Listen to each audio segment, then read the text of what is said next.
Good morning. It's the first show of the new year. And while many of us are thinking of fresh starts and making resolutions and doing things differently, our dogs wake up the exact same as they did yesterday, ready to trust us again, ready to enjoy the day.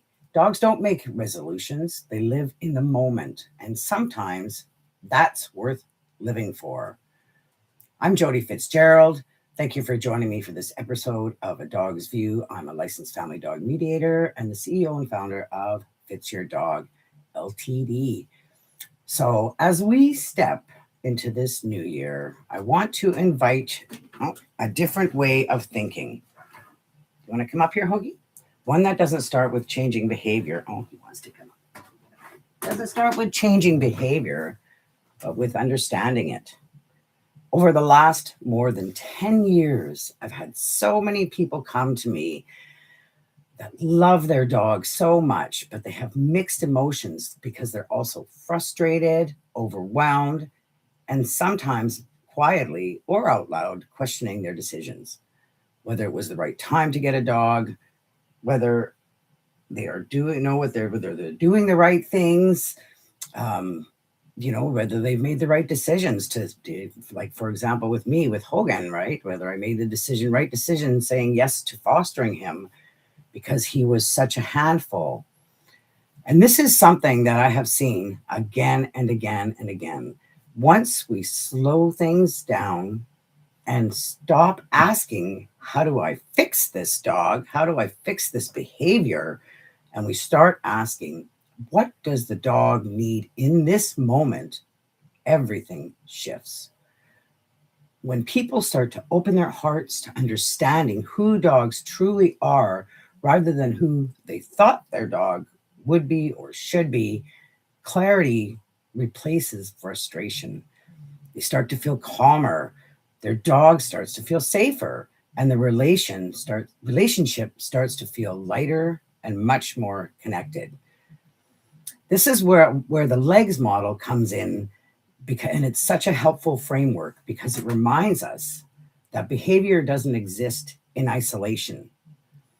Legs stands for learning, environment, genetics, and self. And all four of these parts of the legs, all four legs, are always moving in motion. They're always in play and interacting with each other. They balance each other out to create a homeostasis for the dog.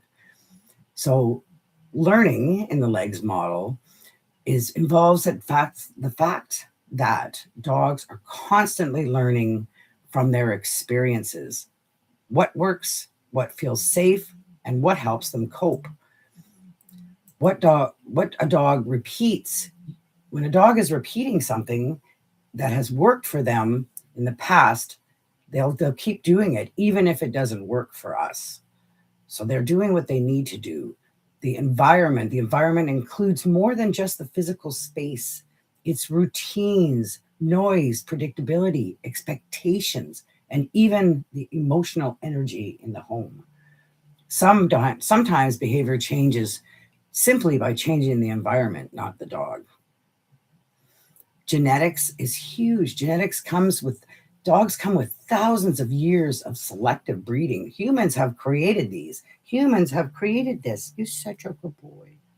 Yes, they have. Humans created these genetics in these dogs that are existing now. All the dogs had human um, inter, interruption, distraction, control, whatever you want to say. Um, we've been doing selective breeding, and genetics influence how the dog moves through the world, how sensitive they are, how social they are, how much stimulation they need, and how they respond to stress. And the other huge part of the legs, every part is important, is the self, the individual dog, their emotional state, their physical comfort, their health, their stress levels, their age. When a dog self is not supported, behavior becomes communication. I don't just teach this stuff. I don't just teach this conversation. I live it. Hogan, this one right here, I'm not sure how well you can see him, is a powerful example of how understanding legs can change everything for you and your dog and your relationship. I'm going to just tell you a little more and explain it a little differently using Hogan's story, because he's a great example of how using the legs model and stepping back and understanding can create clarity and make life so much better. Hogan is a toy breed dog, and the toy breed is really important, and that matters. Toy breeds were bred to be sensitive, intuitive, emotionally connected to their people. They're designed to attend to and to comfort their humans. They're also meant to be curious, playful, engaging, and deeply social with family and friends. Toy breeds can also be very demanding for attention, as many people who have toy breeds will tell you and know very well that they need attention. They're demanding for attention. Just like Hogan came up here and started scratching at my leg because he wanted to be picked up, right? They're emotionally expressive, and they also can be very easily overwhelmed, especially when their needs are not understood. I believe Hogan experienced early handling that involved too much grabbing and picking up, and not in nice, gentle ways either. For little dogs, I always think about the feeling of our hands underneath their ribs. Like they can, how would you like to feel that when somebody picks you up? There's always some fingers poking into your body somewhere. He never felt safe, and Hogan never learned self-regulation in stressful situations. And for a dog that's sensitive, these experiences can erode very quickly. Toy breeds are also more prone to defensiveness and barking and warning barking and wariness in new situations, especially if there has been fear, pain, or mistreatment in their life and in their past. And because they are so fragile, even stress or a minor injury can push them right over the edge. It can just be too much. They're past their limit. So Hogan didn't come into my life with the safety, the security, or the trust that he really needed. And my work with him wasn't about obedience and training. It was about helping him to feel safe in his body, safe with people, safe in our home, and safe in the world. And if I step back a bit more and talk about it through the legs model, when we talk about learning, we're not just talking about training or cues. We're talking about lived experiences. Hogan didn't learn through formal lessons early on. He learned through what happened to him. So being picked up, grabbed, and handled without consent taught him that hands could be very unpredictable. And that kind of learning doesn't disappear. It lives in the body. And when a dog reacts defensively or quickly, it's often because they're remembering something we never saw. When I stopped asking Hogan to behave differently and instead asked him what he had learned, everything shifted. The environment is one of the most underestimated influences on dog behavior. For Hogan, the environment had to feel emotionally safe, not just physically safe. That means predictable routines, calm energy, and removing the pressure to interact before he was ready. It meant allowing him to choose when to engage. It meant talking to him about the world and helping him to deal with the world, and letting him retreat when he wanted to, letting him express himself in safe ways to get that energy out, and supporting him in the times that he was feeling uncomfortable in an environment. And when the environment stopped asking more of him than he could give, then his nervous system began to settle. Genetics for Hogan, they mattered so deeply. As a toy breed, he was bred for close connection and emotional attunement and companionship. Sensitivity is part of this design. Toy dogs are often described as needy or demanding, but they really is responsive. They feel things deeply. They're not bred for chaos, rough handling, or constant exposure to unfamiliar people. When those needs are not respected, stress can show up quickly. Once I stopped wishing Hogan were different and started honoring exactly who he was designed to be, his behavior stopped feeling confusing.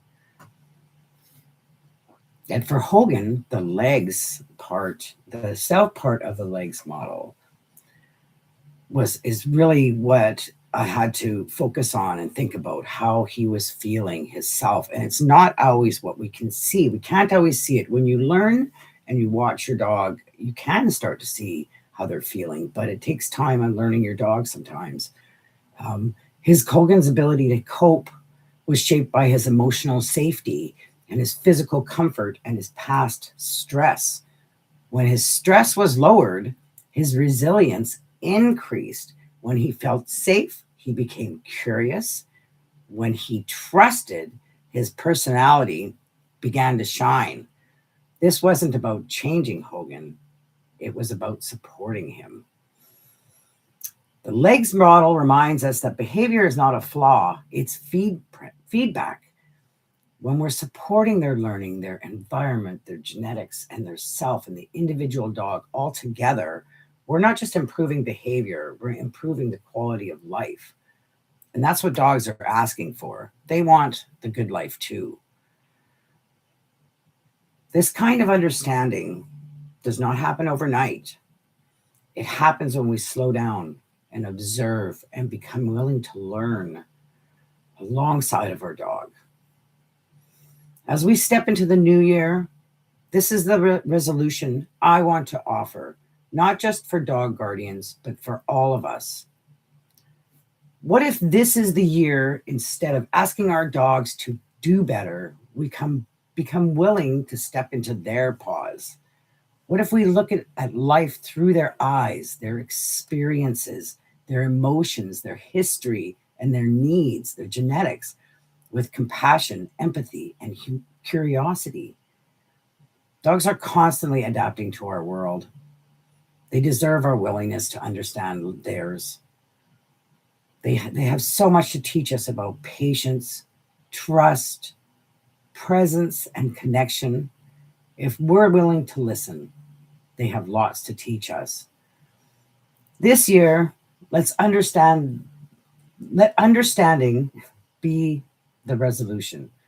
This week, I invite you to step into your dog's paws, look at life through their eyes, meet them with compassion, empathy, and curiosity, and notice what changes when understanding comes first.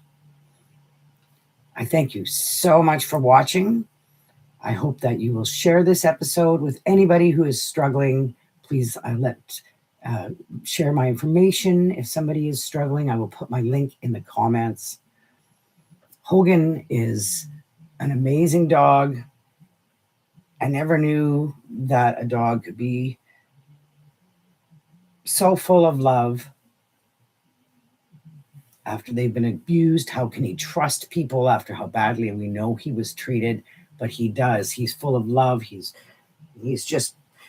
recovering from surgery this week, so he's maybe a little more clingy, which is very understandable. Once again, that's his needs right now. He needs a little bit more security because he went through surgery this week, dental surgery, and I need to give him a little extra attention and time and other special needs, like helping him to eat soft foods and making sure he's not given the opportunity to overdo it, because he's healing and resting. That's what he needs.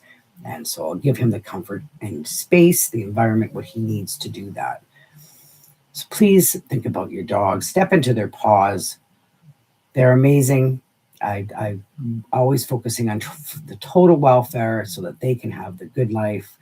Thank you so much for watching. Please subscribe, like this video, and don't hesitate to connect with me if you have any concerns with your dogs.